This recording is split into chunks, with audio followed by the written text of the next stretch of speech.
Good evening sir. Good evening good evening good evening. कैसे बच्चों आप लोग? अभी बहुत कम लोग पहुंचे हैं, प्रियंका पहुंची है। बताइए, गलत बात है? हम्म, बोलिए भाई, ये गलत बात है कि नहीं?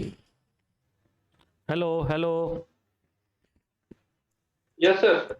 जी sir, good evening sir. Good evening Priyanka.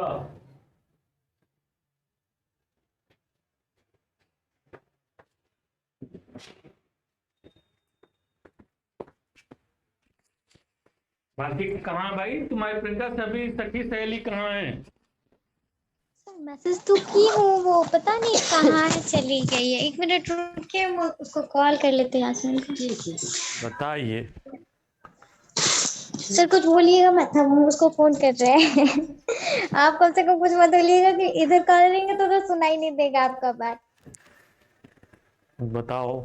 हम्म, सर 1 मिनट, सभी तो आ गए हैं, यास्मीन का ही पता नहीं और पुष्पमाला जी का।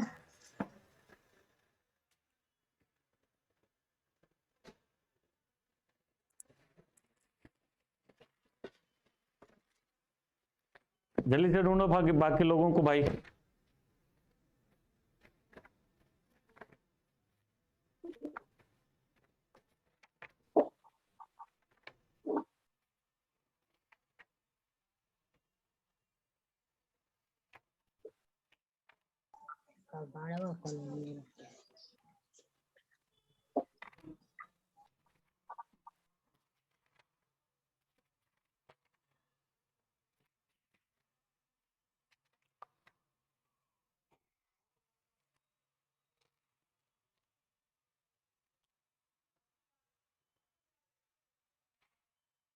सभी लोग पहुंच गए हैं, चलिए बाकी लोग आ रहे होंगे अभी।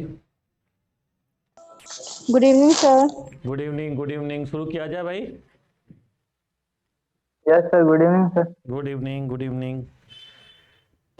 इसी में एक छोटा सा टॉपिक चल रहा था बच्चों, हम लोग देख रहे थे विशेष रूप से आपके असंरचनात्मक कारकों की चर्चा कर रहे थे। और असंरचनात्मक कारकों में एक लास्ट छोटा सा टॉपिक है व्यावसायिक ऊर्जा। यही है।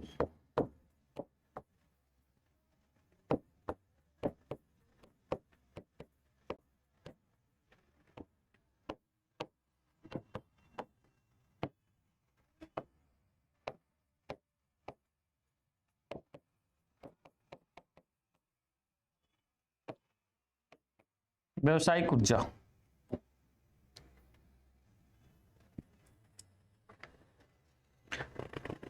किसी भी देश में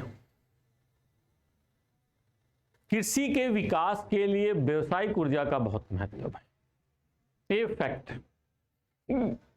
ऐसा क्यों?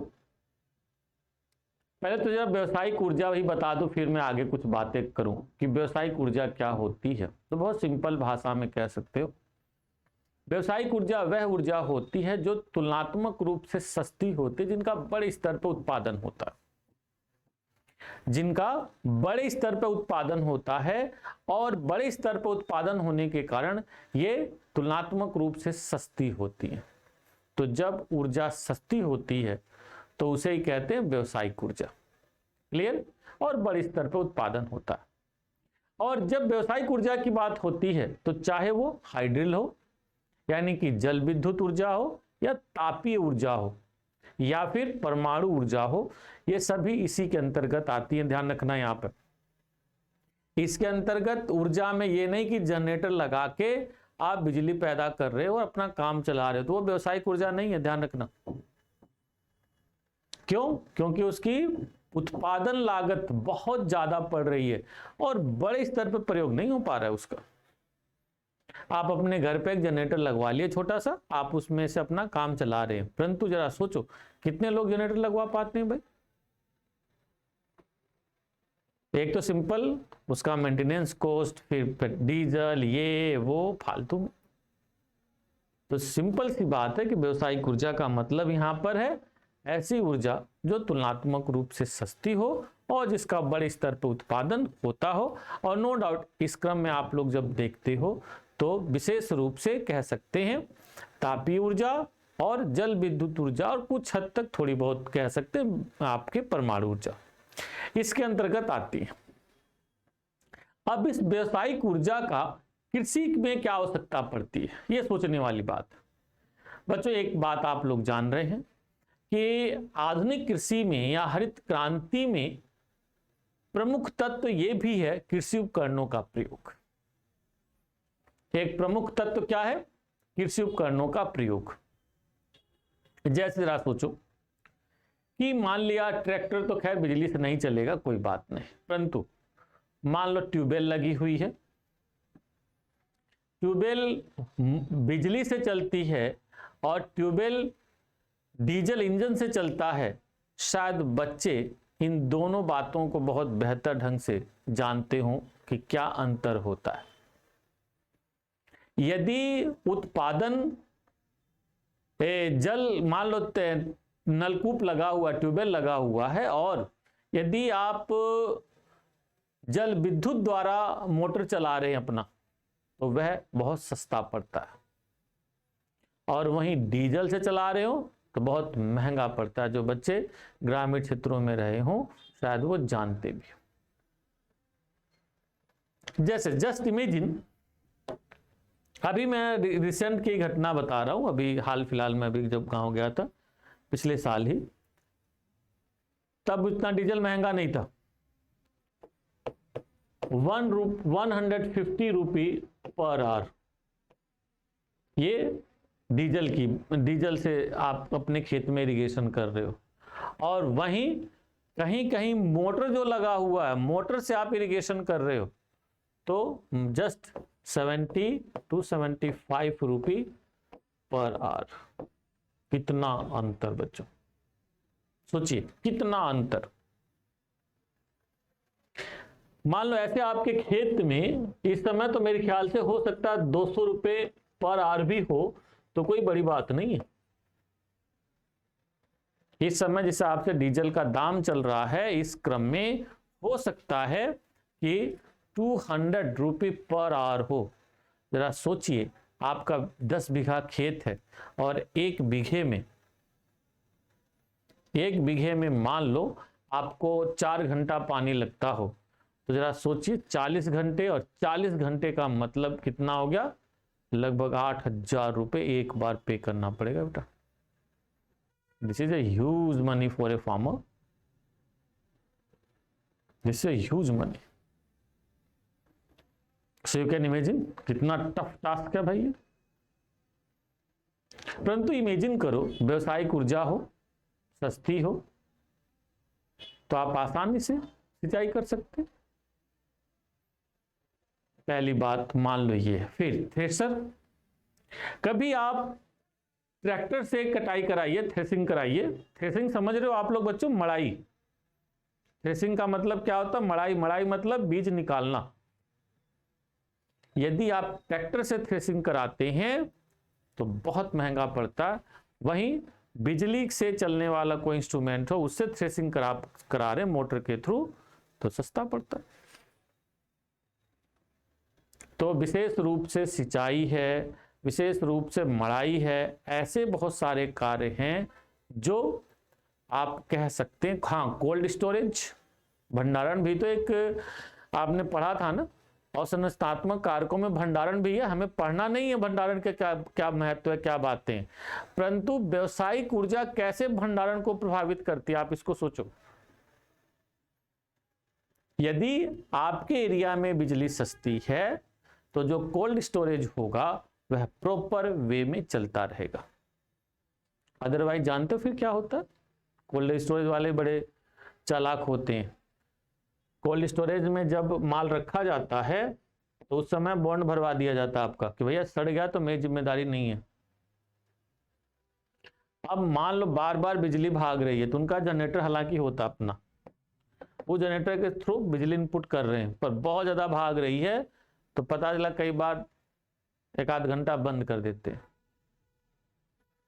मान लो आ रही है जा रही है आ रही है जा रही है, एक आध घंटा बीच में बंद कर देंगे, ठीक है भैया अभी 1 घंटे बाद आ जाएगी।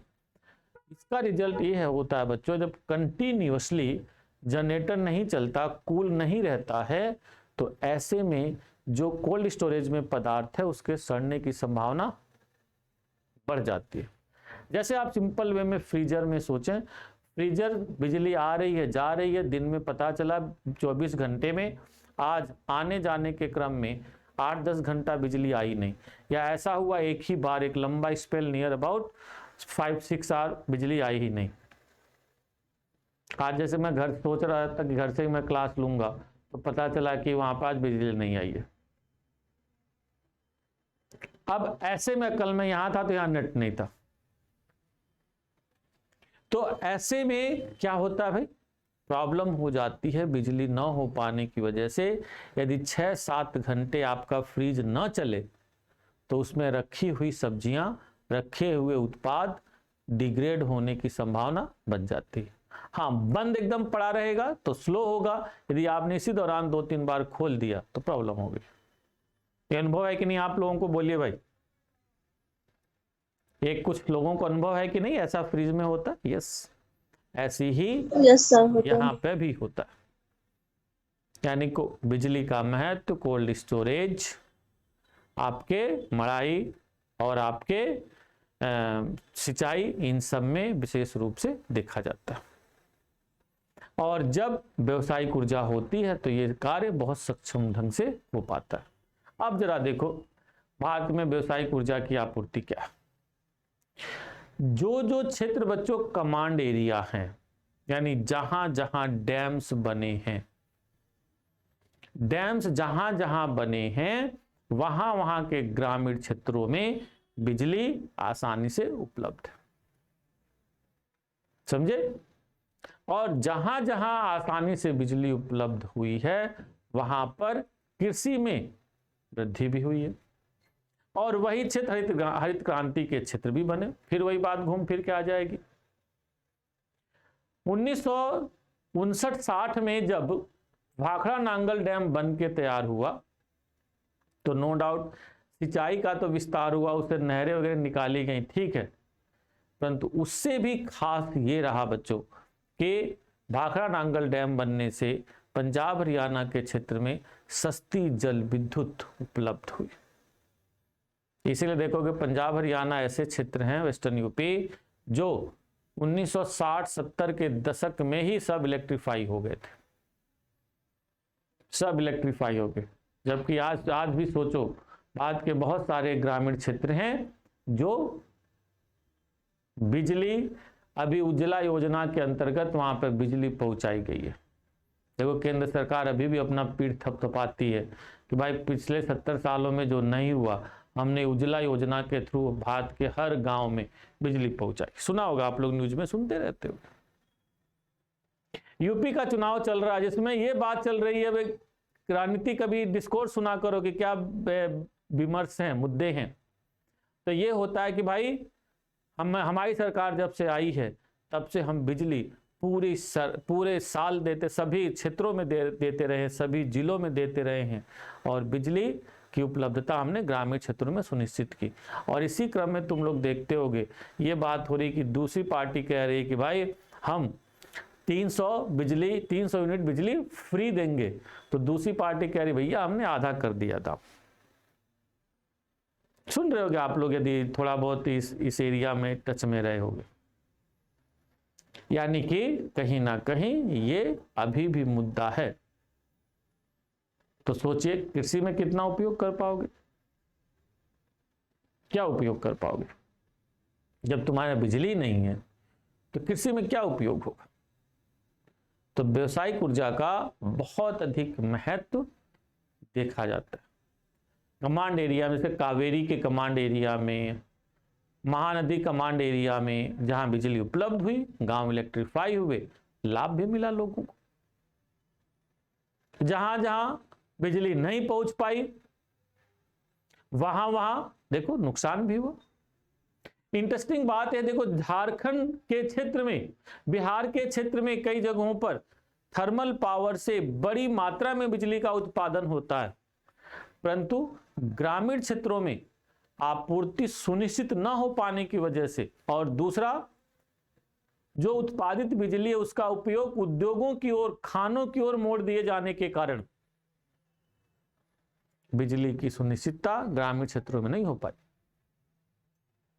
इसलिए आज भी बहुत सारे क्षेत्रों में, हालांकि लगभग अब क्षेत्र धीरे धीरे खत्म हो रहे हैं, आज भी कई क्षेत्रों में मड़ाई, शायद आप लोग देखे होंगे, बैलों से होती है। कितने लोगों ने देखा बैलों वाली मड़ाई? देखिए बच्चों, आप लोगों ने बैलों वाली मड़ाई क्या नहीं? No sir. नहीं देखा है? सर पहले होती थी, अब नहीं होती है। वही मैं कह रहा हूं कि पहले बैलों से मड़ाई होती थी, अब लगभग सब जगह खत्म हो गया, थ्रेसर ज्यादातर यूज होता है ऐसा? सर अभी भी छोटे स्तर पर जो है तो वो ट्रैक्टर से होता है खलिहान में रखकर, मगर बहुत कम अभी है ग्रामीण क्षेत्र में ऐसा। कुछ कुछ पहाड़ी क्षेत्रों में आज भी, आज पहाड़ी क्षेत्रों में जाएंगे जहां पे खेत छोटे छोटे हैं, कृषि उत्पादकता निम्न है, ट्रैक्टर या थ्रेसर नहीं चल सकता है, तो आज भी लोग बैलों से ही वहां पर मड़ाई करते हैं, परंतु बहुत कम, मैदानी भागों में लगभग नेग्लिजिबल। तो इससे आप लोग समझ सकते हैं भाई कि बैलों का, कृषि उपकरणों का कितना महत्व और कृषि उपकरणों के लिए बिजली कितनी महत्वपूर्ण है। किस तरह से ये बातें समझनी चाहिए। तो जहां जहां नहीं हुआ वहां पर प्रॉब्लम, आज भी कृषि में पिछड़ापन। इससे देखो नुकसान होता है कैसे, अब सोचो, मड़ाई, बिजली होने से बेटा फसल कटी, तुरंत मड़ाई हो गई, मड़ाई होकर फसल तुरंत सेफली घर में पहुंच गई, स्टोरेज में पहुंच गई। अदरवाइज पहले क्या होता था, फसल खेत में काटी जाती थी, फिर खलिहान में आती थी, खलिहान में पूरा लगभग एक महीना बच्चों, लगभग एक महीना मड़ाई होती थी बैलों से। ये शायद आप लोगों ने नहीं देखा, हमने देखा, हमने किया भी है बचपन में। और इसी दौरान पता चला आपने इतनी मेहनत करके सब तैयार किया, हो गई बारिश, और बारिश होती थी बच्चों, सब कई बार बेकार हो जाता था, बहुत नुकसान होता था, बहुत नुकसान, समझे? ये सब प्रॉब्लम होती थी। परंतु अब देखो कंबाइन मशीन आ गई है, कंबाइन मशीन से फटाफट गेहूं काट कूट के इधर सब फिनिश। बोलिए ऐसा होता है कि नहीं? आप देखोगे फटाफट गेहूं काट कूट के सब फिनिश। तो इस तरह से इन बातों को आप लोग ध्यान रख सकते हैं। यही हुआ आपका व्यवसायिक ऊर्जा। व्यवसायिक ऊर्जा कोई खास नहीं है, तो आप लोग कोई बात। इसी के बाद एक और टॉपिक देखो आपका इंपोर्टेंट है, इसी में एक टॉपिक बनता है कृषि उत्पादकता। देखो बच्चों सिलेबस में हमने सिंचाई और संरचना, सिंचाई, बीज, उर्वरक, विद्युत हो ही गया, संस्थागत कारक, भू जोत धारण सुधार हो ही गया, और इसी के बाद एक टॉपिक है शस्य प्रतिरूप और कृषि उत्पादकता। तो चलिए थोड़ा सा कृषि उत्पादकता देख लेते, शस्य प्रतिरूप बाद में देखेंगे। तो भाई थोड़ा सा देखो आप लोग कृषि उत्पादकता। कृषि उत्पादकता क्या होती है बच्चों?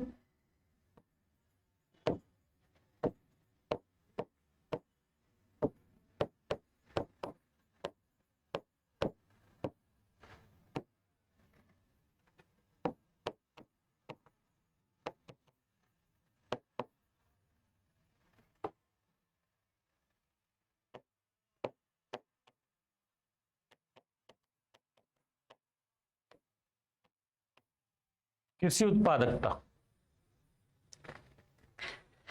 उत्पादकता जानते होंगे आप लोग, सिंपल शब्दों में कहा जाए किसी प्रति इकाई क्षेत्र में होने वाला कुल उत्पादन उत्पादकता कहलाता है।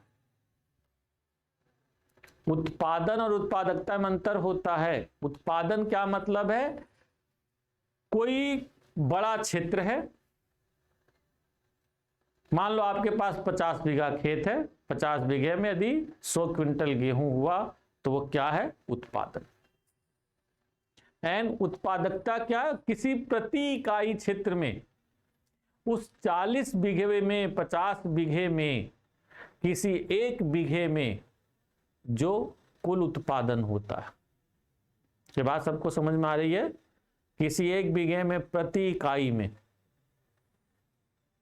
यदि मान लो 10 बीघे में 5-5 क्विंटल गेहूं होता है तो इसका मतलब क्या हो गया? 50 क्विंटल हुआ। फिर किसी में 4-4 क्विंटल हुआ, फिर किसी में 2-2 क्विंटल हुआ। तो जब सारा जोड़ दोगे तो तब होगा कुल उत्पादन। परंतु जब किसी पर्टिकुलर यूनिट को लेके चलोगे और उसमें कितना उत्पादन हो रहा है तो उसे कहते हैं उत्पादकता।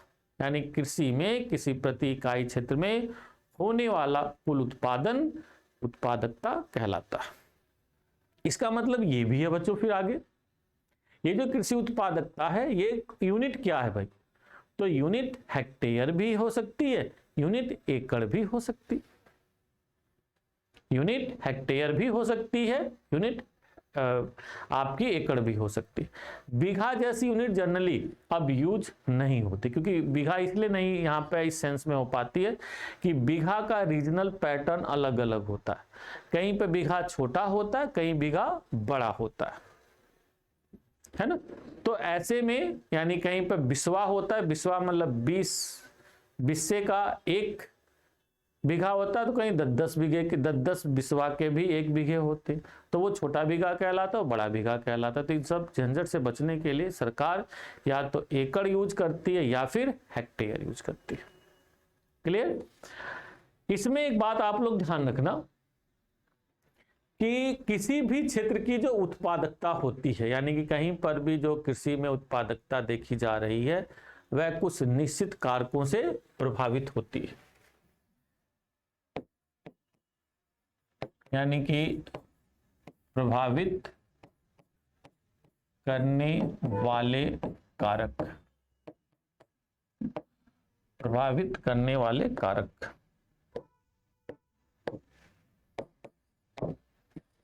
और संरचनात्मक कारक, संस्थागत कारक। एक तो पर्यावरणीय कारक ही मान लो पहले, या प्राकृतिक कारक।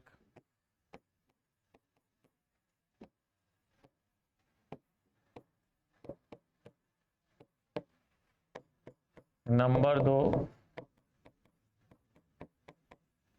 संस्थागत कारक और संरचनात्मक कारक।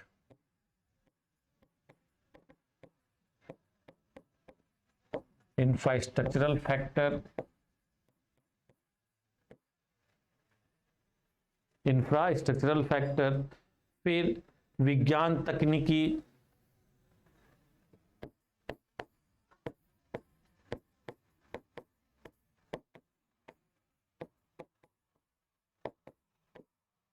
विज्ञान तकनीकी, औद्योगिक एवं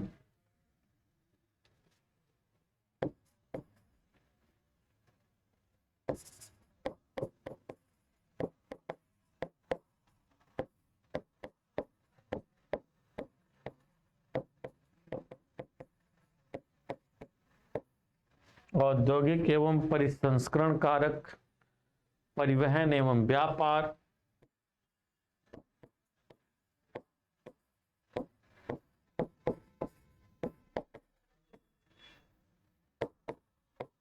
अरे 4th पॉइंट में क्या लिखे? विज्ञान एवं तकनीकी, औद्योगिक एवं परिसंस्करण, औद्योगिक एवं परिसंस्करण, परिवहन एवं व्यापार। ये बातें समझ में आ रही आप लोगों को? परिवहन एवं व्यापार वगैरह। भाई देखो, सबसे पहले हम लोग कहां से चलते हैं? संस्थागत कारक, नो डाउट बहुत इंपॉर्टेंट। संस्थागत कारकों में क्या है? भूमि का मालिकाना हक। पढ़ा है आप लोगों ने कि कितना भूमि का मालिकाना हक महत्वपूर्ण होता है। यदि मालिकाना हक है then you will invest lot of things for the development of your agricultural lands. Sir 6 number में क्या लिखे? थोड़ा सा हट जाइए प्लीज। 6 में परिवहन, 6 में परिवहन एवं व्यापार। तो मैं ये कहना चाह रहा हूं कि यदि आपको भूमि जो मिली है उस भूमि का मालिकाना हक मिला हुआ है, then you will have invest for the development of your lands. और मैंने पढ़ाने क्रम में कभी शायद बताया भी था कि एक स्कॉलर ने कहा है कि यदि किसी को मालिकाना हक के साथ कोई भूमि दे दी जाए तो बेकार से बेकार भूमि को वह बहुत ही उत्पादक बना देता है, फर्टाइल बना देता है। बिल्कुल सही बात है। तो यहां पे भी अप्लाई हो रहा है भाई ये बात कि मालिकाना हक किसके पास। एक बटाई पे कृषि हो रही है, एक मालिकाना आप अपने खेती पे कर रहे हो, तो आप अपनी खेती पे जब करोगे तो इंटेंसिव एग्रीकल्चर करोगे। किसी दूसरे पे खेत पे काम कर रहे हो, ठीक है भैया हो गया जो हो गया, आप आधा भैया आप ले लेना, आधा हमें दे, ठीक। तो ये एटीट्यूड बेटा प्रोडक्टिविटी को सीधे सीधे प्रभावित करता है।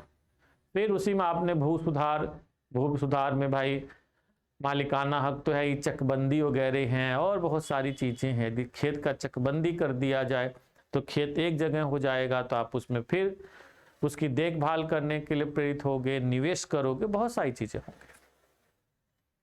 बोलिए ऐसा है कि नहीं। फिर तीसरी बात, उसी में जोत का आकार, ये भी इंपॉर्टेंट हो जाता। खेत बड़ा है बच्चों, एक सफिशिएंट मात्रा में है, तो ये बताइए काम करने के लिए प्रेरित होंगे कि नहीं। भाई चलो 20-30 बीघा जमीन है, तो भैया हम इतनी मेहनत करते हो, इतने में जमीन में हमारे लिए सब निकल आता, खाने पीने की व्यवस्था हो जाती है, कोई प्रॉब्लम नहीं भी।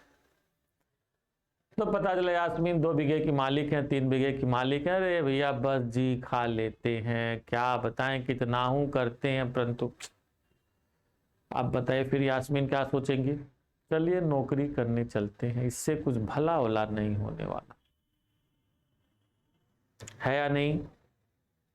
तो भाई जोत का आकार एक सफिशिएंट, तो फिर ये भी नहीं हो कि पता चला कि भाई शशांक मल्ल 5000 बीघे के मालिक हैं, 2000 बीघे के, 1000 बीघे के मालिक है, 500 बीघे के मालिक। अरे उतना बड़ा भी हो जाएगा, कितने एरिया में कर पाएंगे खेती भाई ढंग से,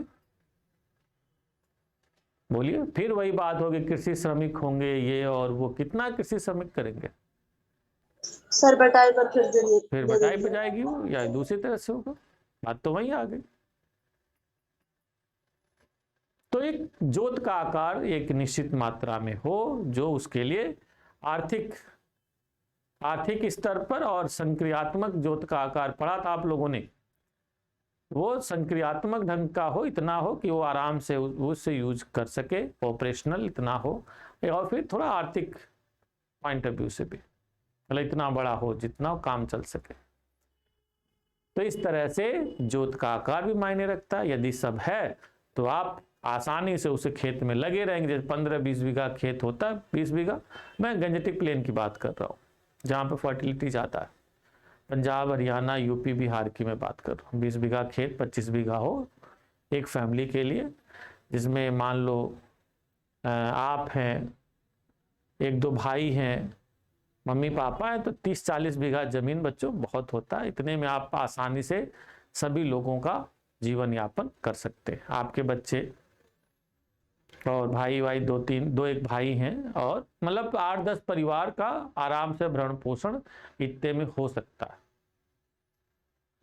चलिए भाई ये हुआ। अब इसके बाद दूसरा क्या है, संस्थागत कारक। पढ़ाई आप लोगों ने, बार बार वही बात हो रही है कि भाई जहां पर संस्थागत कारक मजबूत होंगे, जैसे आपने संस्थागत कारकों में क्या पढ़ा, उन्नतशील बीज, सिंचाई, व्यवसायिक ऊर्जा, यही सब पढ़ा था ना। यदि ये सब उपलब्ध हैं तो वहां पर उत्पादकता ज्यादा होगी। इस पैटर्न को देखते हो तो सिंचाई की सुविधाओं का विस्तार बच्चों, सर अवसंरचनात्मक कारक में बता रहे हैं, मतलब आप बोले कि संस्थागत कारक में उन्नतशील बीज और सिंचाई, ये तो अवसंरचनात्मक कारक में है ना। हाँ, तो यही तो मैं बोल रहा हूँ। और संरचनात्मक कारकों में आपके सिंचाई, बीज, उन्नतशील बीज, ये सब आते हैं ना, पढ़ा तो ये जी सभी। सर, जी सर, आप बोले हैं संस्थागत कारक अरे बोले हैं। आप लोग समझ लो भाई, अरे जबान फिसल जाती है थोड़ा बहुत इधर। हाँ, तो यहां पर और संरचनात्मक कारकों में सिंचाई है, उन्नतशील बीज है, रासायनिक उर्वरक है, व्यवसायिक ऊर्जा जैसे महत्वपूर्ण कारक जहां जहां उपलब्ध होंगे आप आसानी से उत्पादकता बढ़ा सकते हो। उन्नतशील बीज होने का मतलब है भाई अधिक उत्पादक। उन्नतशील बीजों के लिए सिंचाई चाहिए, सिंचाई है तो अधिक उत्पादन करेंगे। उन्नतशील बीज जानते हैं आप लोग भूखे भी होते हैं, तो उनके लिए रासायनिक उर्वरक चाहिए, वो भी है। और अंत में बच्चों, यदि आपके पास व्यावसायिक ऊर्जा है तो कृषि उपकरणों का तेजी से उपयोग करेंगे, और तेजी से उपयोग करेंगे तो आप अधिक उत्पादन करेंगे। जैसे पता चला कि खेत को तुरंत काटा, 2-4 दिन में मड़ाई उड़ाई किया, सब पैक किया, गोडाउन में पहुंचाया, और फिर जुताई करके फटाफट फटाफट फटाफट आप आगे बढ़ा दिए खेत को। ट्यूबवेल लगे हुए हैं, सस्ती बिजली है, फटाफट आप सिंचाई कर रहे हैं, तो जल्दी हो रहा। फिर पूरे एरिया में व्यावसायिक ऊर्जा यानी कि भंडारण वगैरह संबंधित अच्छी बनी हुई है, फटाफट जो भी उत्पादन हुआ आप पहुंचा दिए वहां पे कोल्ड स्टोरेज में, जहां माल आपका स्टोर्ड है। आप 2-4 दिन बाद निकालो, 10 दिन बाद निकालो, कोई प्रॉब्लम नहीं। आप लोग देखते हो, मैं बार बार कहता रहता हूं, आप लोगों ने ध्यान दिया होगा, एक समय विशेष में भारत में सब्जियों की भरमार हो जाएगी। जैसे इस समय देखो, ध्यान दिया बच्चों आप लोगों ने, इस समय मार्केट में सब्जी मतलब भरी हुई है। बोलिए टमाटर कितना होगा? 30 रुपए, जब 20 से 30 रुपए होगा। परंतु अभी 1 महीने बाद बच्चों टमाटर मिलने वाला नहीं, 50-60 रुपए चलेगा। तो मान लो इस समय स्टोरेज कर लेते हैं तो 10 दिन बाद मार्केट में भेजें। जब मार्केट में एक साथ कोई चीज आती है तो ऐसे में डिमांड एंड सप्लाई में डिफरेंस आ जाता है, और डिमांड एंड सप्लाई में डिफरेंस आने का रिजल्ट ये होता है प्राइस तुरंत गिर जाती है। चलिए, पर्यावरणीय कारक तो समझ रहे हो आप लोग, ये तो बताने की जरूरत नहीं है। मिट्टी उपजाऊ है, बारिश हो रही है, ये वो। देन विज्ञान एंड तकनीकी, नया नया रिसर्च हो रहा है, नए नए बीज आ रहे हैं, रिसर्च होके हर साल नए नए बीज आ रहे हैं, कुछ नई नई चीज आ रही, टेक्निक आ रही, सिंचाई की टेक्निक आ रही है, तो उससे भी उत्पादकता में वृद्धि होती। जैसे आजकल देखो नई सिंचाई की तकनीक आ गई, स्प्रिंकलर सिंचाई, सुना होगा आप लोगों ने। स्प्रिंकलर सिंचाई देखिए आप लोगों ने, ड्रिप इरिगेशन की, स्पेशली जो प्लांटेशन एग्रीकल्चर है वहां पर ड्रिप इरिगेशन आ गई है। देखा है बच्चों आप लोगों ने, सुना है? No sir. Yes sir. Sprinkler नहीं सुना है? स्प्रिंकलर तो देखा होगा यास्मीन, ऐसी बात नहीं। जो पार्क वार्क में ऐसे फवारे से चलते हैं ना, यूं घूमता रहता है। Yes sir. पहले जैसे तुम लोग याद करो, आपके यहाँ जो सिंचाई होती है परंपरागत मेथड जो है फ्लड इरिगेशन कहलाती है। फ्लड इरिगेशन का मतलब खेत में पानी भर दिया, यही होता ना। ट्यूबवेल चल रहा है और खेत में पानी जा रहा है, पानी जा रहा है, भर रहा है, भर रहा है, वो कहलाता है फ्लड इरिगेशन, बाढ़ वाली सिंचाई। उसका बड़ा नुकसान होता है बच्चों, 2 तरह से नुकसान होता है। आवर्स ज्यादा लगते हैं, दूसरी बात वाटर का वेस्टेज होता है। क्यों? खेत में पानी भर जाता है, एक बड़ी मात्रा में पानी इवेपोरेट हो जाता है या छन के जमीन के नीचे चला जाता है। पौधे मुश्किल से थोड़ी सी क्वांटिटी यूज कर पाते हैं, मुश्किल से यूं मान लो 30-40%, 50% मुश्किल से, बाकी 50% वेस्टेज। इसका मतलब 5-4 घंटा जो आपके अभी 1 बीघे में लग रहा था वो 2 घंटे में ही हो सकता था। वहीं पर एक और नुकसान होता है फ्लड इरिगेशन से, बहुत सारे पौधे पानी में डूब जाते हैं। छोटे मोटे पौधे पानी में डूब जाते हैं, 2-1 दिन पानी में यदि डूबे रह जाए मर जाते हैं। तो मॉडर्न टाइम में कौन सी टेक्नोलॉजी है? स्प्रिंकलर सिंचाई, ऐसे ऐसे घूमती रहती। उसका सबसे बड़ा फायदा क्या है कि 2 घंटे में तुम्हारे खेत की सिंचाई हो गई। जितनी पौधे को पानी की जरूरत लगभग उतना ही पानी मिलता है, लगभग। यस सर, इसमें जरूरत से ज्यादा सिंचाई हो जाती है, मतलब हाँ, फ्लड इरिगेशन में इसमें आराम से पौधे को धीरे धीरे पानी मिल रहा है। तो धीरे धीरे पानी मिलने से क्या फायदा होता है बच्चों? ऐसे घूमता रहता है, पानी गिरता है, पौधे की पत्तियां वगैरह धुल जाती हैं। पौधों की पत्तियां धुलने से फायदा ये है, पौधों में चमक आ जाती है, फोटोसिंथेसिस बढ़ जाती है, पौधों की वृद्धि तेजी से होने लगती है। तो फर्स्ट थिंग। सेकेंड कि पानी ऐसे गिरता धीरे धीरे बूंदों के रूप में, तो जड़ों की गहराई तक पानी जाता है, देर तक पानी स्टेबल रहता है। मतलब 2 घंटे में ही जो 4 घंटा काम कर रहा था वो 1.5 से 1.5 घंटा मुश्किल से, उतने में आपका खेत एनफ। तो ये बताइए फायदा हुआ कि नहीं? और दूसरी बात, उत्पादन बढ़ जाता है। उत्पादन, मान लो तुम्हारे खेत में 4 क्विंटल यदि गेहूं हो रहा था अब तक, तब हो सकता है 5 क्विंटल हो जाए। क्यों भाई? आप कहेंगे सर ऐसे कैसे बढ़ जाए? इससे पौधे मरते नहीं हैं, पौधे स्वस्थ होते हैं। कमजोर पौधों को भी पानी जब प्रॉपर मिलता है तो वो भी बेचारे अपने ऊपर आ जाते हैं जीने खाने के लिए। अरे भाई ठीक है ठीक है। तो उत्पादकता बढ़ जाती है और इनपुट आपका कम लगा तो लाभ आपका ज्यादा हुआ। तो इस तरह से ये औद्योगिक एवं परिसंस्करण, ये भी बच्चों, ये किसानों को नगदी फसल बोने के लिए प्रेरित करता है।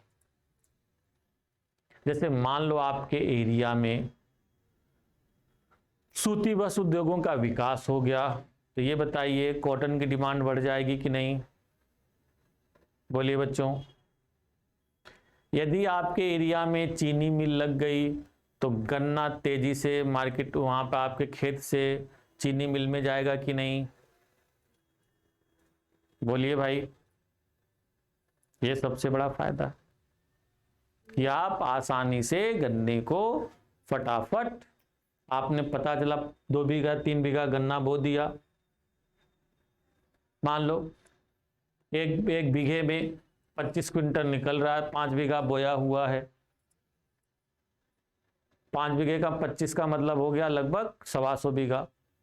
यदि मान लो 500 रुपये क्विंटल चल रहा हो तो कितने रुपए हो गए भाई? रजत बताएगा, रजत फार्मर भी है या नहीं रजत, या भाग गया? तो ऐसे में यानी कि कई हजार रुपए आपको कैश मनी आ गई कि नहीं बच्चों? तो बताइए आप अपने घर पे कुछ काम धाम करवा पाएंगे कि नहीं? चलिए भाई इस बार मकान जरा बनवा लें, मरम्मत करा दें, तो ऐसा है बिटिया की शादी कर दें, चलिए नहीं तो लड़के की शादी कर दें। बोलिए होगा कि नहीं ऐसा? बिल्कुल ऐसा होता। कैश क्रॉप के लिए यदि आपके एरिया में उद्योग विकसित है, नहीं दूसरे उद्योगों में खासकर परिसंस्करण उद्योग हो, जैसे आपके एरिया में बहुत अधिक आलू हुआ, आलू आपने तुरंत चिप्स वाली कंपनी में भिजवा दिया, आपने मार्केट में भेजा ही नहीं। अरे कौन मार्केट में भेजा? मार्केट में 5 रुपए किलो चल रहा है, कंपनी वाला 6 रुपए किलो ले रहा है और नहीं घर से उठा ले जा रहा है कंपनी वाला। ये बताइए ये फार्म जो लॉ आया था ना उसमें यही सब तो प्रावधान थे ना बच्चों। तो यहां पर फायदा क्या हुआ? आपने वहां भेज दिया, कैश मनी आ गई, फ्री आप। नहीं तो आप उत्पादित कर रहे हैं तो पता चला या तो केवल अपने लिए कर रहे हैं या मार्केट के लिए बहुत कम मात्रा में या नेग्लिजिबल। अरे यार क्या उगाऊं आलू, यार मार्केट में उस समय इतना आलू हो जाता है ना, लाभ वाभ होता नहीं, अपने लिए वही भैया उगा लेते हैं, बो दिया, आधा बीघा बो दिया, बहुत है। बोलिए बच्चों ऐसा होता है कि नहीं? बिल्कुल होता है ऐसा। सोचिए मार्केट में एक समय विशेष में खूब सारे मिर्च आती हैं, खूब सारे टमाटर आते हैं, अदरक आते हैं, इनका पेस्ट बना दिया जाए तो सेल्फ लाइफ बढ़ जाएगी। आराम से फिर पता चला जब तुम्हें टमाटर मार्केट में, अब मान लो टमाटर 50 रुपए 100 रुपए किलो हो रहा है, नहीं मिला, अपना पेस्ट लाओ एक इतना बड़ा, वो जो पैकेट लाओ, उसको पानी में घोलो, डाल दो भाई सब्जी में, ये देखिए बढ़िया फर्स्ट क्लास वही टेस्ट। क्यों, ऐसा हो सकता है क्या? बिल्कुल ऐसा ही होता है। फिर लास्ट में क्या है? परिवहन, माल को फटाफट बाजार तक पहुंचाना। अब ये बताइए, प्रतिरूप जब देखेंगे तो क्या तुम्हें दिखाई देगा?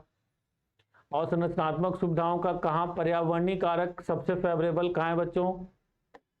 गंगा के मैदानी भाग में। बोलिए, है या नहीं? जी सर। उपजाऊ मिट्टी है, बढ़िया बारिश वारिश होती है, सब कुछ, तो उत्पादकता सबसे ज्यादा कहां है प्राकृतिक दृष्टि से देखोगे? गंगा के मैदानी भाग। परंतु क्या गंगा के मैदानी भागों में सब जगह समान रूप से? नहीं, क्योंकि अवसंरचनात्मक और संस्थागत कारकों में अंतर मिलता। जैसे पंजाब, हरियाणा, पश्चिमी उत्तर प्रदेश के क्षेत्रों में और कुछ कुछ कैचमेंट एरिया में अवसंरचनात्मक सुविधाएं बहुत ज्यादा डेवलप हैं और यहाँ पर संस्थागत कारकों में भी सुधार हुआ है, तो वहां पर उत्पादन अधिक है। तो इस तरह से सिंपल सा फंडा, लिखो इसको जल्दी से। कृषि उत्पादकता का तात्पर्य, कृषि उत्पादकता का तात्पर्य प्रति इकाई कृषि उत्पादन से है, प्रति इकाई कृषि उत्पादन से है।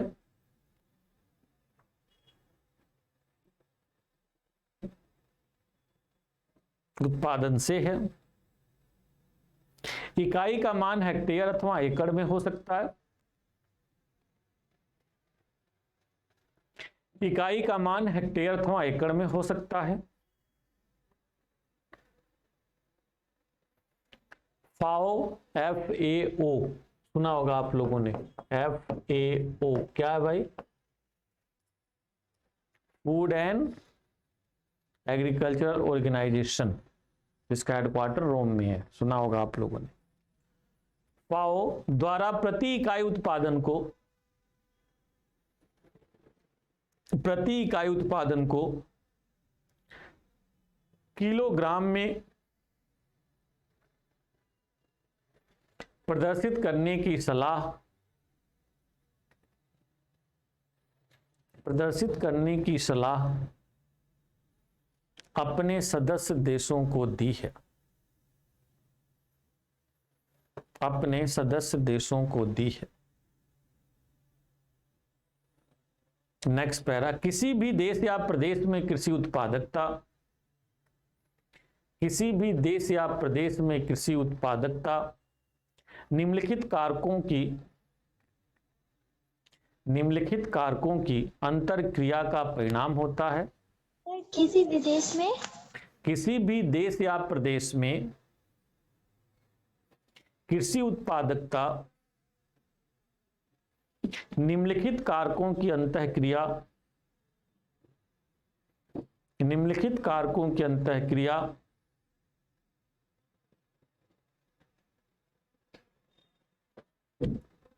का परिणाम होती है।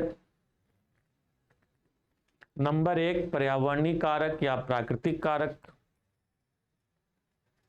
नंबर 1 पर्यावरणीय या प्राकृतिक कारक। नंबर 2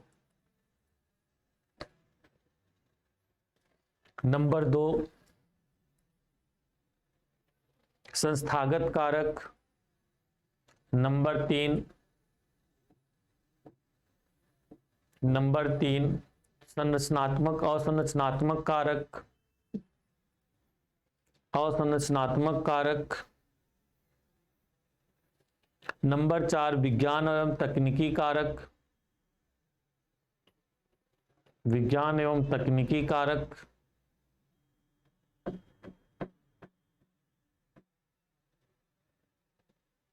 विज्ञान एवं तकनीकी कारक। नंबर 5 औद्योगिक एवं परिसंस्करण कारक, औद्योगिक एवं परिसंस्करण कारक एवं नंबर 5 परिवहन एवं व्यापार।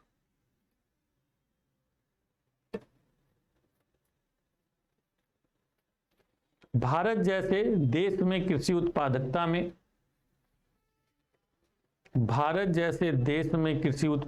में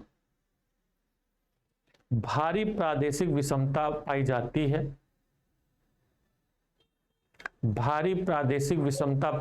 है। भारत जैसे देश में कृषि उत्पादकता में भारी प्रादेशिक विषमता पाई जाती है और यह विषमता सर भारी की बात क्या बोले? भारी प्रादेशिक विषमता पाई जाती है, यानी अंतर है अलग अलग राज्यों में, और यह विषमता ऊपर वर्णित कारकों का ही परिणाम है।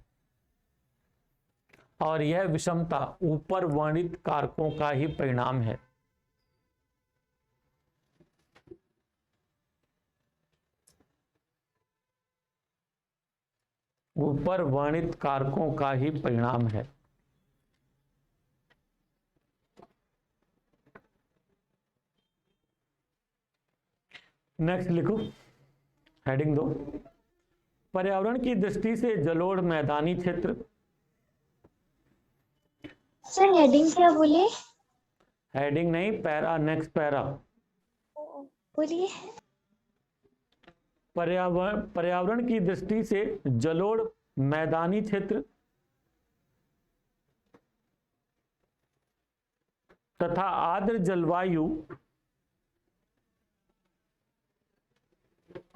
जलवायु उच्च कृषि उत्पादकता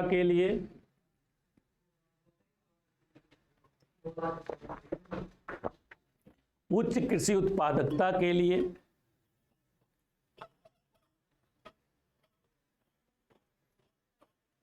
अनुकूल परिस्थितियां उत्पन्न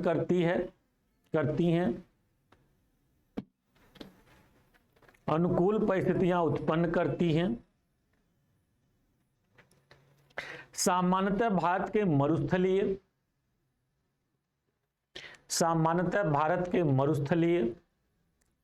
अर्ध मरुस्थलीय, पर्वतीय तथा लैटेराइट एवं लाल मिट्टी के क्षेत्र में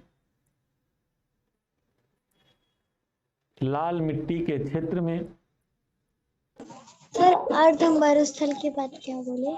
क्या अर्ध मरुस्थलीय की बात क्या बोले? तेज लिखा करो प्रियंका। सर अब बोलना जल्दी बोल देते, मेरा छूट जाता। नहीं तो तुम तेज करो ना बेटा थोड़ा अपने को, नहीं तो मैं तो कहोगे 4 घंटे में लिखवाऊंगा, फिर मेरा क्या। नहीं सर बोलिए। अर्ध मरुस्थलीय, पर्वतीय एवं लैटेराइट तथा लाल मिट्टी के क्षेत्र में तुलनात्मक दृष्टि से कृषि उत्पादकता निम्न पाई जाती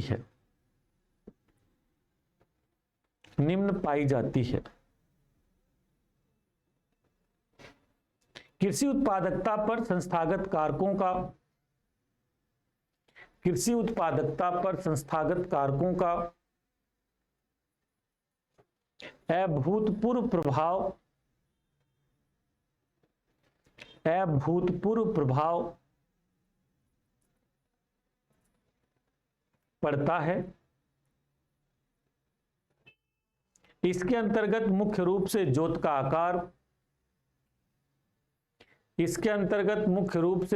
आकार,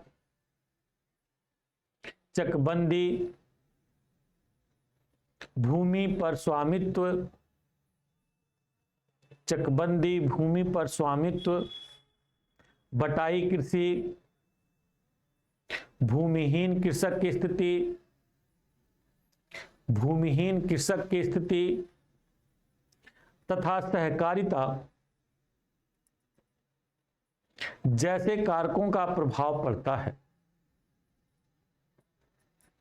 सहकारिता जैसे कारकों का प्रभाव पड़ता है।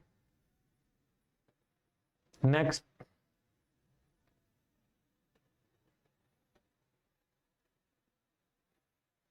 पंजाब और हरियाणा भारत के उन राज्यों में हैं, पंजाब और हरियाणा एवं उत्तर प्रदेश के पश्चिमी भाग एवं उत्तर प्रदेश के पश्चिमी भाग उन राज्यों में से हैं, उन राज्यों में से हैं जहां कृषि के संस्थागत कारकों में अभूतपूर्व सुधार हुआ है।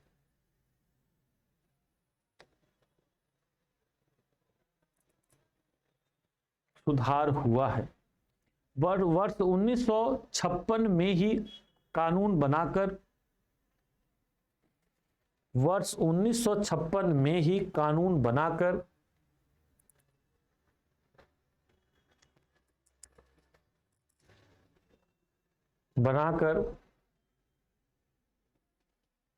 पंजाब सरकार ने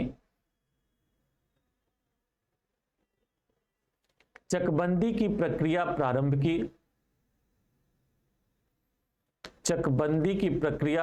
की।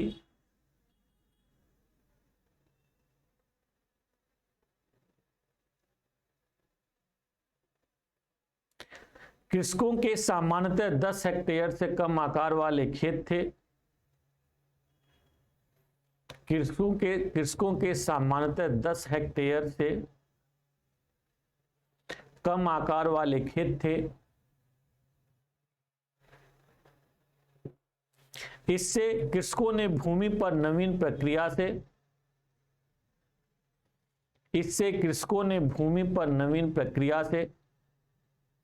कृषि का प्रारंभ किया। क्या चीज सर 10 हेक्टेयर के बाद क्या बोले? 10 हेक्टेयर से कम आकार वाले खेत थे। इससे कृषकों ने भूमि पर नवीन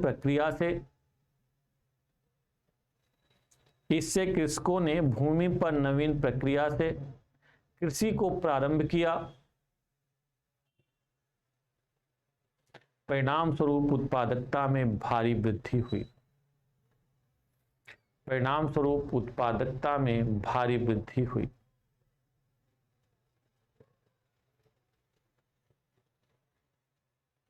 इसके विपरीत पूर्वी एवं पूर्वोत्तर भारत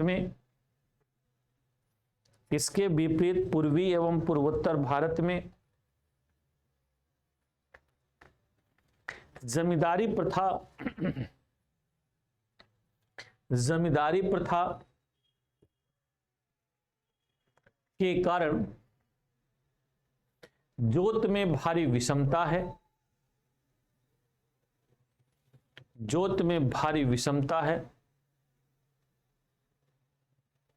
मध्य प्रदेश, आंध्र प्रदेश, बिहार,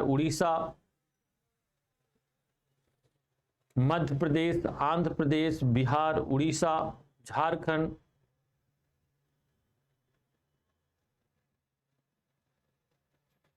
असम आदि के क्षेत्र में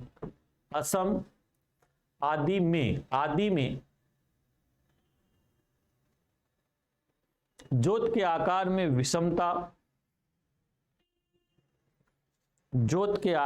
विषमता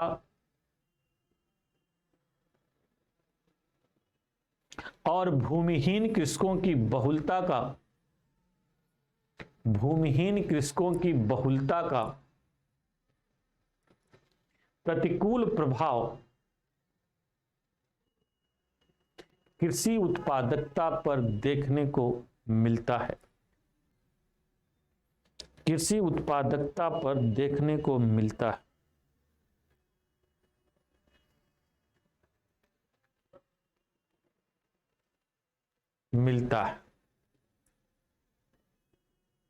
चलिए भाई नेक्स्ट पैरा। कृषि उत्पादकता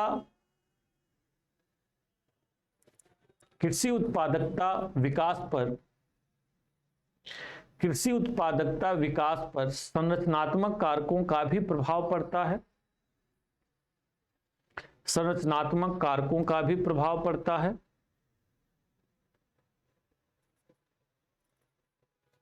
इसके अंतर्गत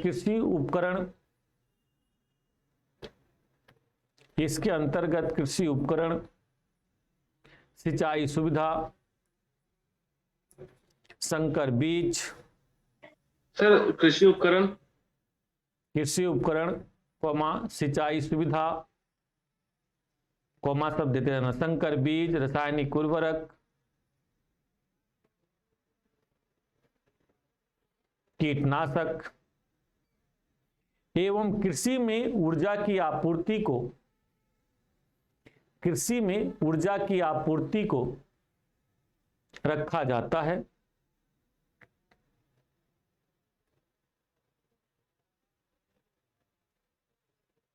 भारत के जिन क्षेत्रों में ये संरचनात्मक सुविधाएं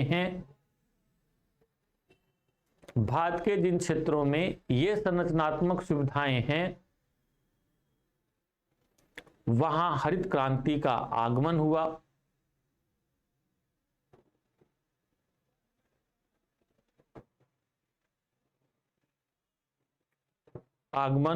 और वे क्षेत्र अन्य क्षेत्रों की तुलना में कृषि उत्पादकता में आगे हैं।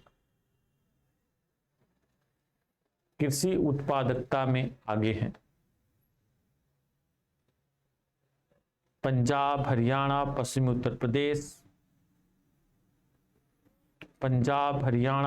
उत्तर प्रदेश, राजस्थान का गंगानगर जिला,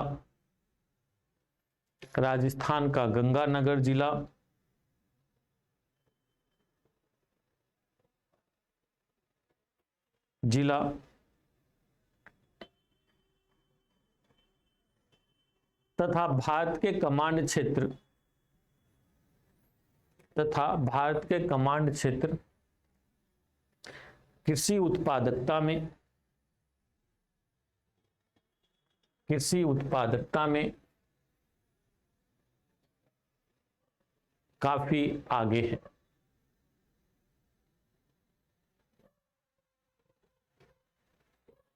नेक्स्ट,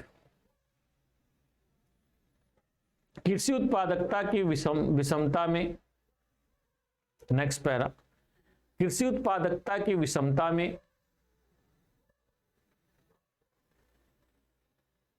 विज्ञान और तकनीकी का भी योगदान है।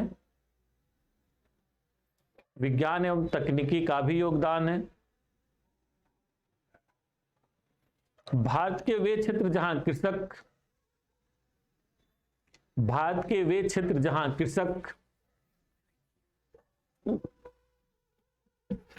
आधुनिक तकनीकी की सहायता से कृषि करते हैं,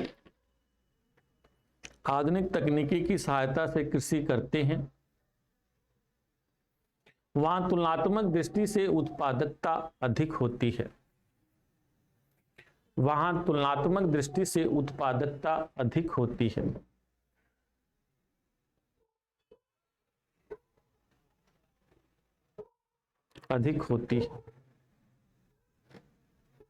जैसे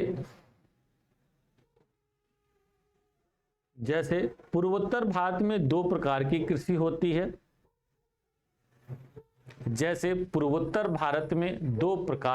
होती है।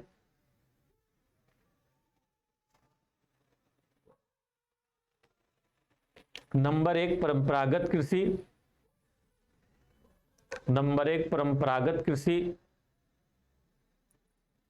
जिसमें झूम एवं सीढ़ी नुमा कृषि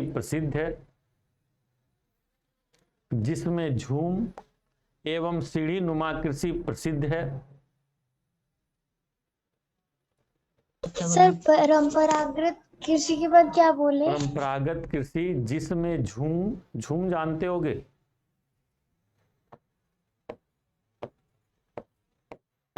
झूम कृषि जानते हैं ना? Yes sir. झूम एवं सीढ़ीनुमा कृषि प्रसिद्ध है, क्योंकि पहाड़ी भाग है तो सीढ़ीनुमा कृषि होती है। नंबर 2, बागवानी कृषि जो नवीन तकनीकी पर आधारित है। नंबर 2, बागवानी कृषि जो नवीन तकनीकी पर आधारित है।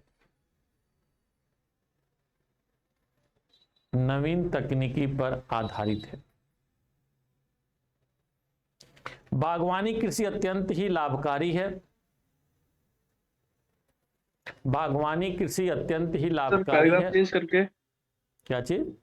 पैराग्राफ चेंज करके हम्म सर इसी में कंटिन्यू करना है या फिर पैराग्राफ चेंज करना है? अरे बोला हूं पैरा वो करने के लिए, इसी में लिखो।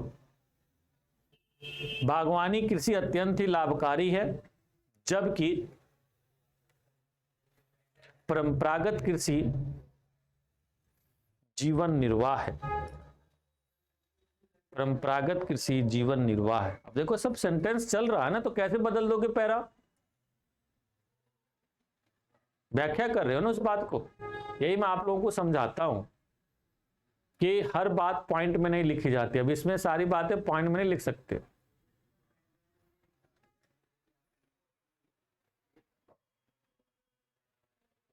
उत्पादकता, परंपरागत कृषि मात्र जीवन निर्वाह है, उसकी उत्पादकता में अनिश्चितता होती है।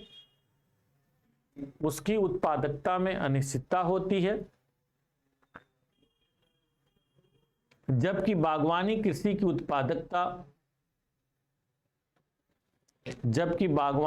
की उत्पादकता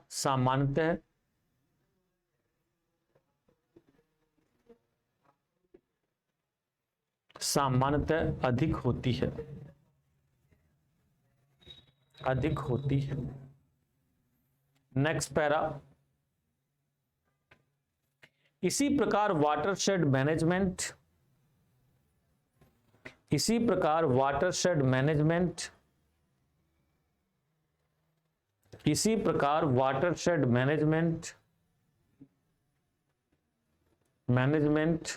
सिंगल कोमा बंद वाटरशेड मैनेजमेंट तथा ड्रिप सिंचाई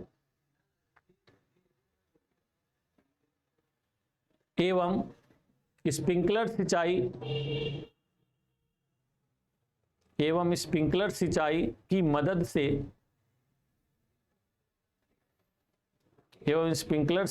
मदद से शुष्क एवं अर्ध शुष्क प्रदेशों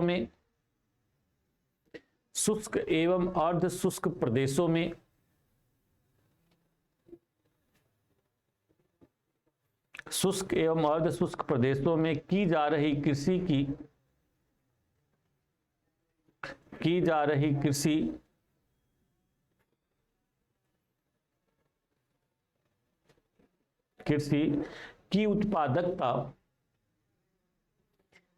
की उत्पादकता उसी वातावरण के अन्य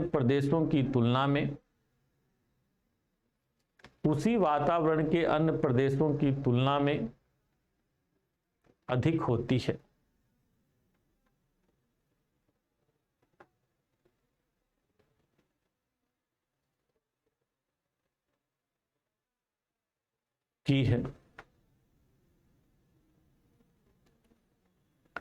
नेक्स्ट पैरा। कृषि उत्पादकता पर उद्योग एवं परिसंस्करण का भी प्रभाव पड़ता है। कृषि उत्पादकता पर उद्योग एवं परिसंस्करण का भी प्रभाव पड़ता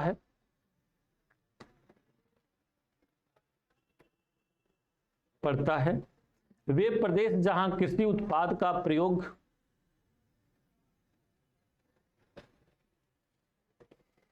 कृषि उत्पादकता पर उद्योग और परिसंस्करण का प्रभाव पड़ता है। वे प्रदेश जहां कृषि उत्पाद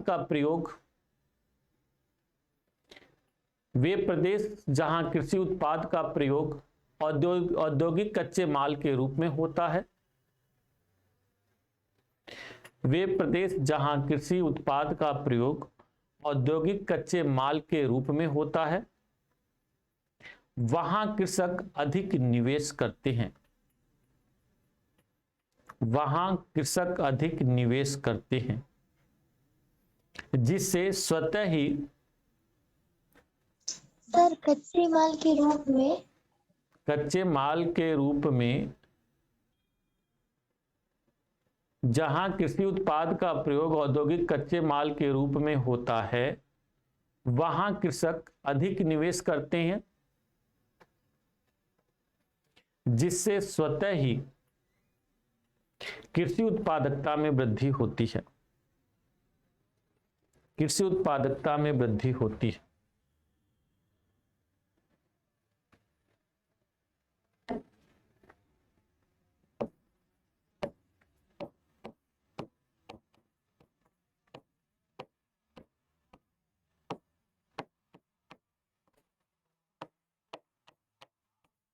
वितरण वितरण ये भी बहुत इंपॉर्टेंट होता है बच्चों। This is also very important.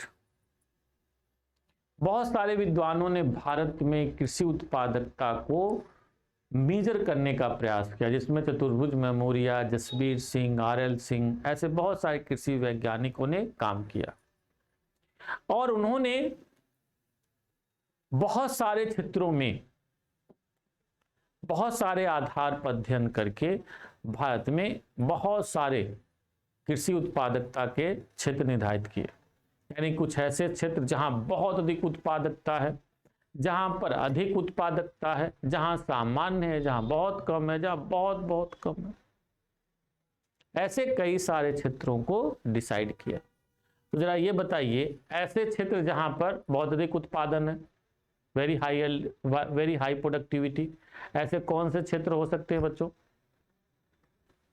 Punjab Haryana. विशेष रूप से गंगा का मैदानी भाग, और गंगा के मैदानी भागों में भी पंजाब, हरियाणा, पश्चिम उत्तर प्रदेश जैसे क्षेत्र,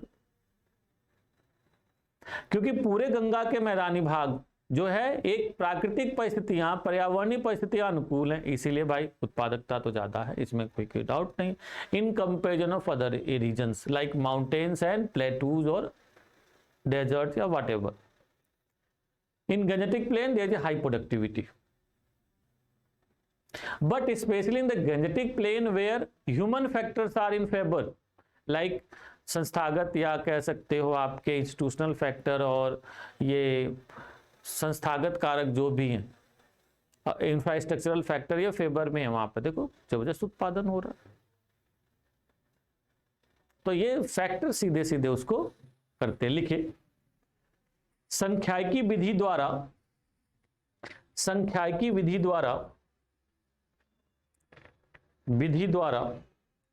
नेटवर्क का इशू था, एक बार फिर से बोल दीजिएगा।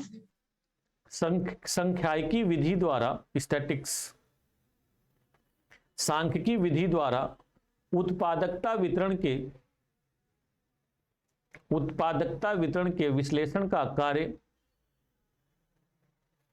उत्पादकता वितरण के विश्लेषण का कार्य भारत के संदर्भ में करते हुए जसबीर सिंह तथा मेमोरिया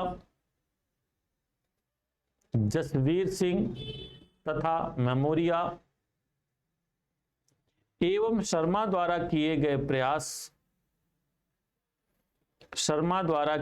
प्रयास उल्लेखनीय हैं। इन विद्वानों ने डी कैंडाल की विधि का, शर्मा द्वारा किए गए प्रयास उल्लेखनीय हैं। इन विद्वानों ने डी कैंडाल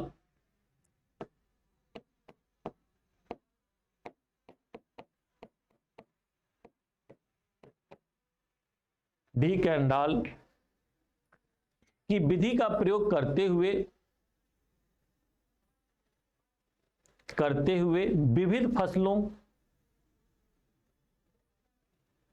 विविध फसलों की उत्पादकता के आधार पर निर्धारण किया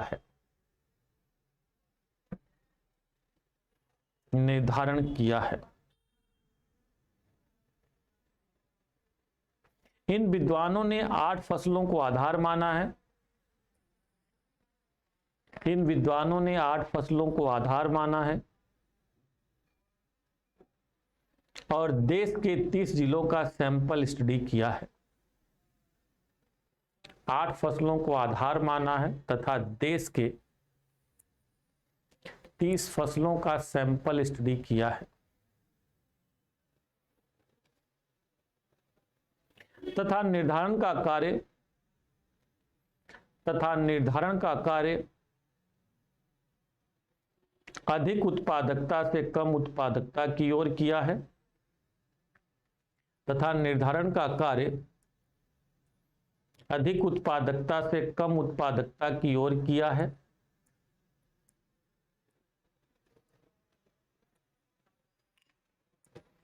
कुल जोड़ उत्पादन क्षमता को बताता है।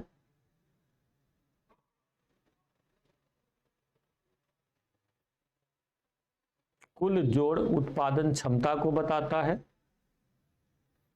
इस आधार पर भारत को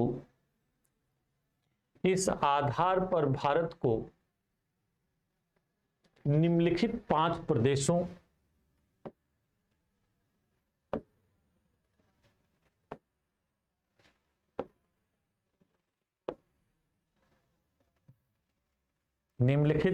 प्रदेशों में विभाजित किया जा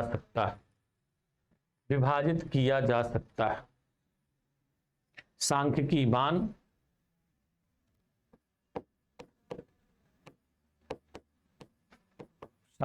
मान, प्रदेश,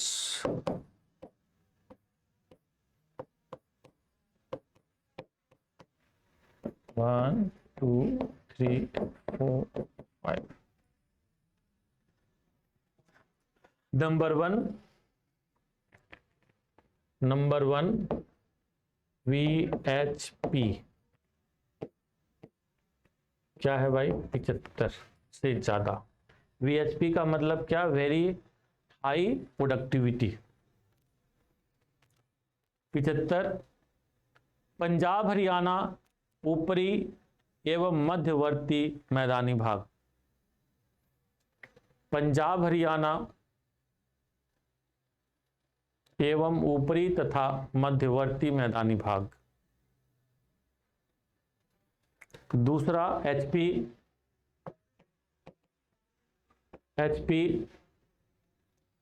क्या है भाई? 90।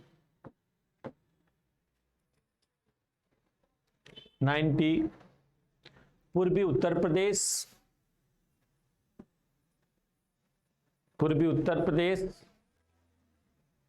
पश्चिमी बंगाल,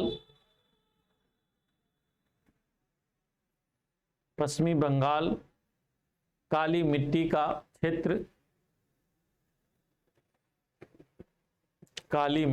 क्षेत्र एवं तटीय मैदानी भाग। Next MP medium productivity 105।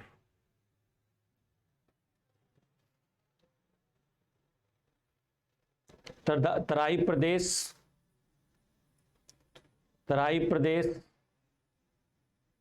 Brahmaputra की घाटी,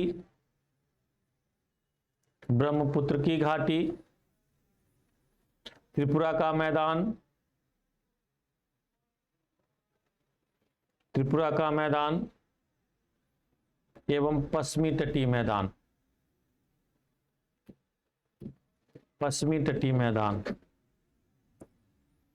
नेक्स्ट LP लो प्रोडक्टिविटी, लैटराइट और लाल मिट्टी का क्षेत्र। लैटराइट एवं लाल मिट्टी का क्षेत्र। लैटराइट एवं लाल मिट्टी का क्षेत्र। एंड नंबर 5 VLP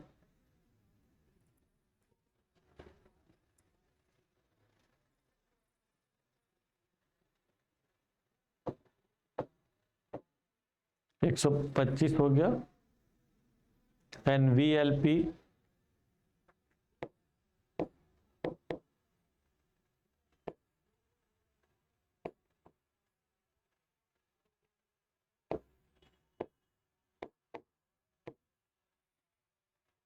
एक 125 से भी कम। लवणीय, बलुई एवं डेल्टाई मृदा।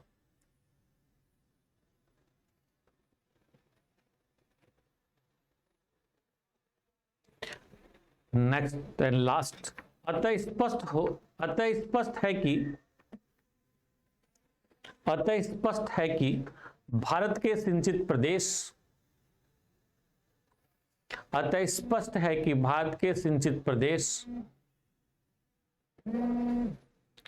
प्रदेश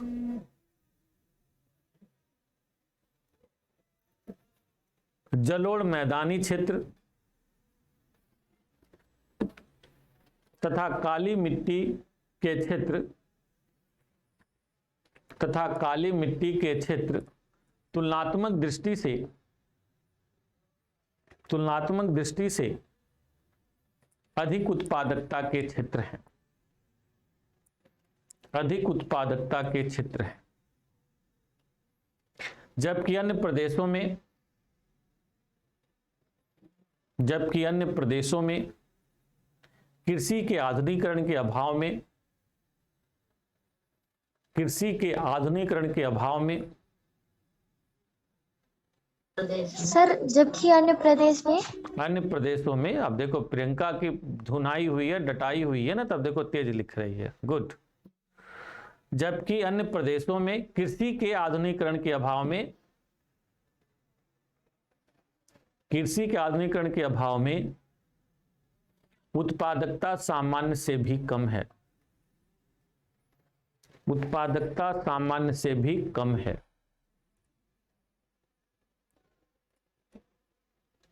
पूर्वी भारत एवं पूर्वोत्तर भारत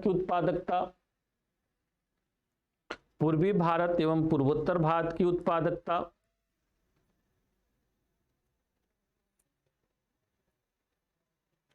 काफी कम है,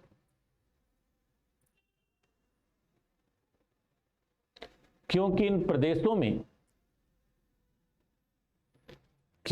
प्रदेशों में संस्थागत और असंरचनात्मक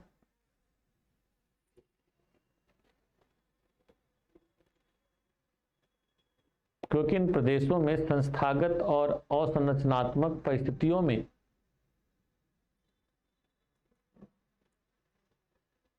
सुधार लाकर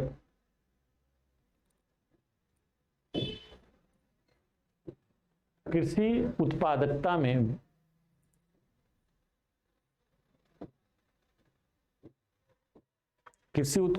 में आसानी से वृद्धि की जा सकती है।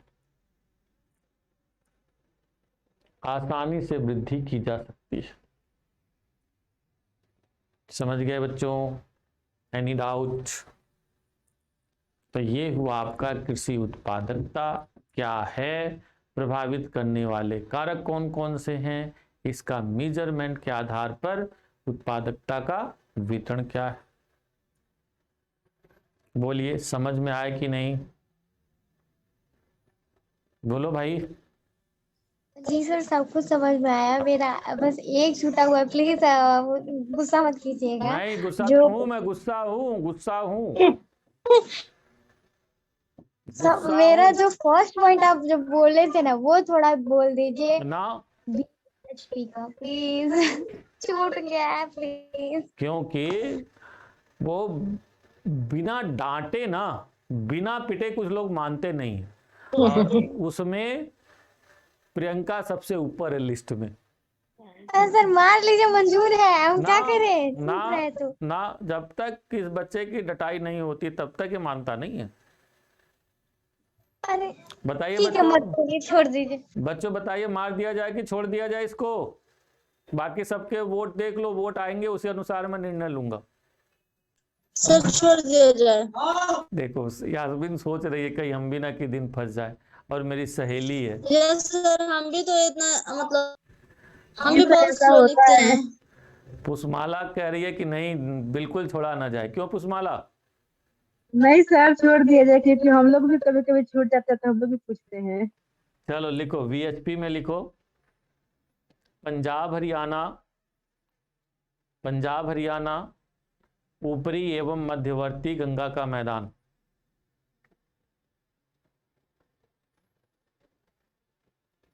ऊपरी एवं मध्यवर्ती गंगा का मैदान।